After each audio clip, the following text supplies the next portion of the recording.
국군 파월. 한국이 베트남 전쟁에 국군을 파병한 일. 배경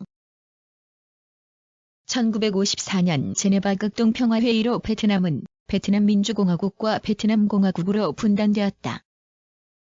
또한 베트남은 통일을 위하여 1955년 남북베트남 대표의 협의를 거쳐 1956년 통일선거를 실시하기로 하였다. 그러나 그 사이 응오딘지엠이 남베트남의 정권을 장악하고 통일선거의 실시를 거부하였다. 한편 미국은 공산주의 국가인 북베트남의 승리로 끝날 가능성이 높은 통일선거의 시행을 달가워하지 않았고 통일선거를 거부한 응오딘지엠 정권을 지지하였다. 이러한 미국의 행동은 베트남이 공산화될 경우 동남아시아와 동아시아까지 연달아 공산화될 것이라는 도미노 이론에서 비롯된 것이었다.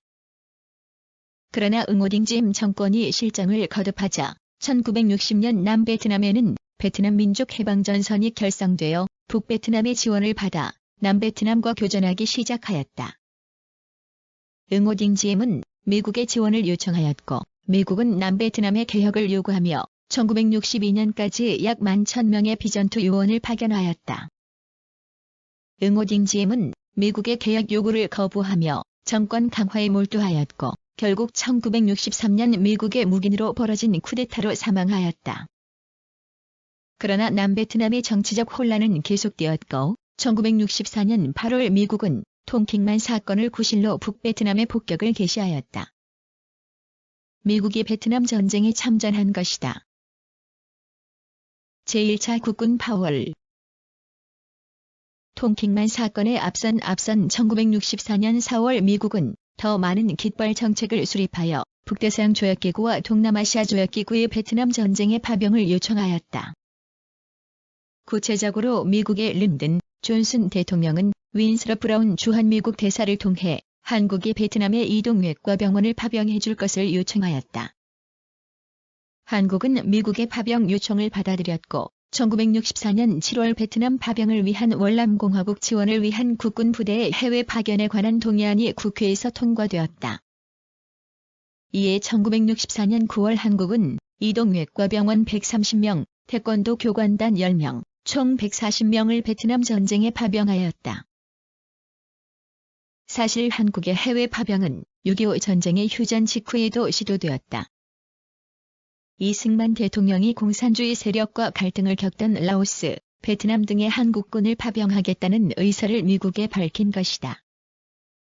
또한 1961년에도 당시 국가재건최고회의 의장 박정희가 미국의 존 F. 케네디 대통령을 만난 자리에서 베트남에 한국군을 파병하겠다고 제안하였다. 위와 같은 파병 제안은 미국이 라오스, 베트남 등지에 파병한 상태가 아니었고 한국이 파병할 경우 북한과 중국, 소련 등을 자극할 수 있다는 이유 등으로 거절되었다. 이처럼 한국이 미국에 먼저 그리고 여러 차례 해외 파병을 제안한 이유는 겉으로는 공산주의 세력의 침투 차단을 표방하고 있지만 실제로는 미국이 고려하던 주한미군과 대외원조 감축을 최대한 저지하기 위해서였다고 이해된다. 당시 미국은 경상적자 누적이 지속되어 대외 군사 및 경제 지원을 이전과 같이 유지할 수 없는 상황이었다. 또한 베트남 정세의 악화로 미국의 군사적 개입이 가속화되자 주한미군의 일부를 베트남으로 이동하여 예비 전력으로 활용하려 하였던 것이다. 1963년 케네디 대통령이 암살되면서 이러한 논의가 잠시 중단되었지만 1964년부터 이루어진 국군 파월과 주한미군 및 대외 원조 감축은 상호 연동되어 있다고 할 수 있다. 제2차 국군 파월. 1964년 12월 미국은 브라운 대사를 통해 한국의 추가 파병을 논의하고자 하였다. 이때 미국은 한국이 건설공병단 1개 대대와 의무지원단으로 구성된 비전투 부대를 베트남에 파병해 줄 것을 요청하였다. 이에 한국은 베트남 추가 파병을 위하여 미국과 관련 논의를 진행하는 한편 베트남 현지의 실무단을 파견하였다. 1965년 1월 월남공화국 지원을 위한 국군 부대의 해외 추가 파견에 관한 동의안이 국회에서 통과되었고 곧 한국군사원조단 비둘기 부대가 창설되었다. 비둘기 부대는 육군 및 해병대로 구성된 공병대대와 자체 방위 및 수송을 위한 병력 약 2천여 명으로 구성되었으며 1965년 2월부터 베트남에 파병되었다. 제3차 국군 파월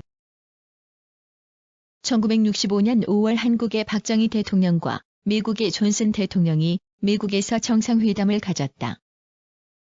이때 존슨 대통령은 한국의 베트남 파병에 감사하면서 주한미군을 이전과 같이 유지할 계획이며 한미 상호 방위 조약에 따라 한국의 안보에 힘쓸 것임을 밝혔다. 그리고 한국 전투부대 1개 사단의 베트남 파병을 요청하였다.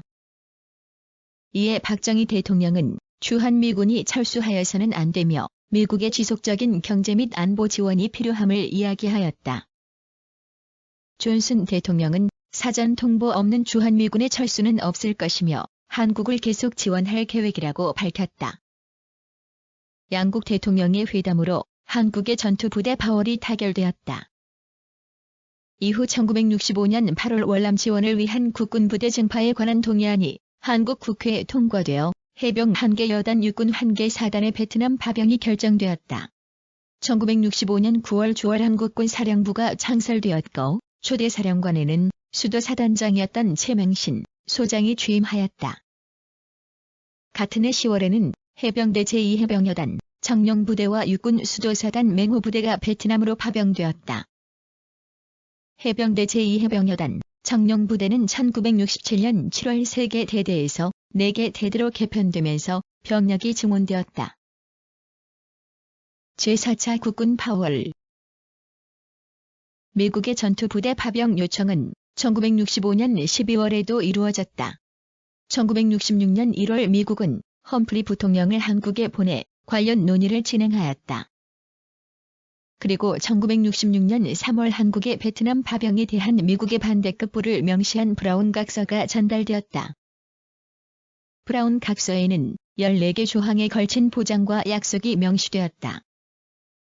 그 주요 내용은 이란 국방위 태세의 강화, 이국군 전반의 실질적 장비 현대화, 3보충 병력의 확충, 3위국의 국군 파병 비용 부담, 오복교의 난파 간첩을 봉쇄하기 위한 지원과 협조, 6대한 군사원조 이관의 중지, 7차관 제공, 8대 월남 물자 및 용역의 한국 조달 구장병의 처우 개선 문제 등이었다.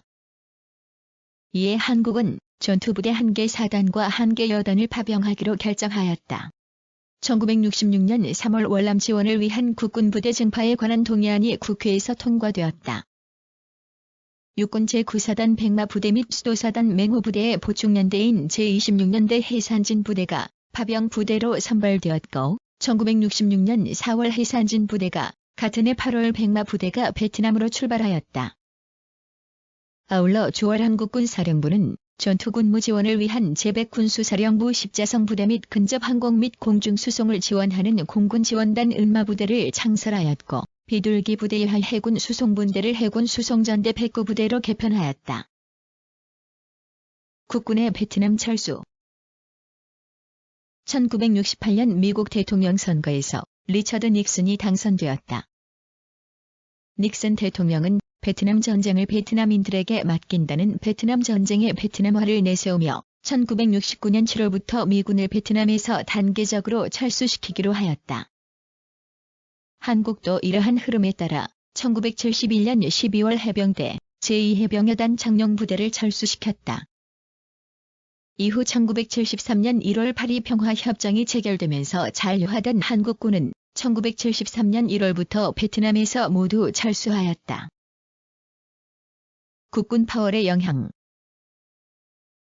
한국은 미국의 요청으로 베트남 전쟁에 국군을 파병하면서 베트남 특수를 누렸다. 우선 파월 국군과 노동자 등에게 지급된 외화가 한국에 유입되었다. 또한 브라운 각서로 한국은 베트남으로 많은 물자를 수출하였고 1967년에서 1970년의 수출은 매년 40% 이상의 수치를 기록하였다. 특히 1970년에는 수출 10억 달러를 달성하였다. 베트남으로의 군수 물자 수출이 이어지면서 한국의 중화공업이 성장하는 계기가 되었다. 아울러 한국은 미국으로부터 군사 및 경제를 지원하기 위한 자관을 확보하였고 이는 국군의 현대화와 경제개발 5개년 계획의 비용으로 사용되었다. 그러나 베트남 전쟁으로 국군에는 약 16,000여 명의 사상자가 발생하였다. 특히 정글에 숨은 북베트남군과 베트콩을 찾아내기 위해 무분별하게 뿌려진 고역제로 인해 약 5만여 명의 고역제 피해자들이 발생하였다. 고역제는 피해자에게 여러 질환을 유발할 뿐만 아니라 그 이세에게도 질병을 일으켰으나 그에 대한 보상은 미비하였다. 또한 베트남에서 한국인 남성과 베트남인 여성 사이에 태어난 자녀를 가리키는 라이따이안 문제도 발생하였다. 이들은 베트남에서 많은 차별과 경제적 빈곤 속에서 생활하였다고 한다. 아울러 베트남 전쟁에 참전한 국군 중 일부가 베트남의 양민을 학살하기도 하는 문제가 있었다. 이처럼 국군 파월은 한국의 군사 및 경제 성장에 도움을 주었지만 한편으로는 전쟁으로 인해 많은 사상자를 발생시켰다.